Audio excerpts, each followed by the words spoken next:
நிரந்தரம் இல்லாத வாழ்க்கைன்னு தெரிஞ்சுச்சா தெரியலையா? ஏன் இவ்வளவு சீரியஸா அதுக்கு ரியாக்ட் பண்ணிட்டு இருக்கீங்க? முக்காவாசி பிரச்சனையில இருந்து விலகி வர்றதுக்கு உண்டான மாபெரும் சீக்கிரட்டே என்னன்னா ரியாக்ட் பண்ணாம இருக்கிறதா. சிம்பிள். கம்ஃபோர்ட்டா இல்லாம என்னால இருக்க முடியுமான்னு அடிக்கடி உங்களை நீங்க டெஸ்ட் பண்ணிட்டீங்களா? இதான் கேள்வி.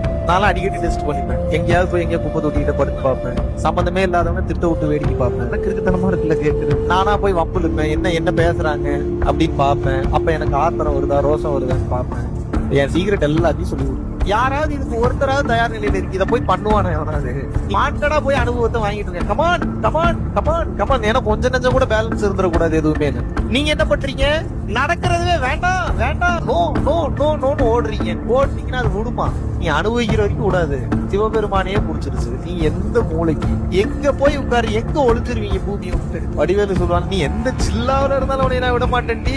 அதேதான். நீங்க எங்க இருந்தாலும் அது பிடிக்கத்தான் போகுது.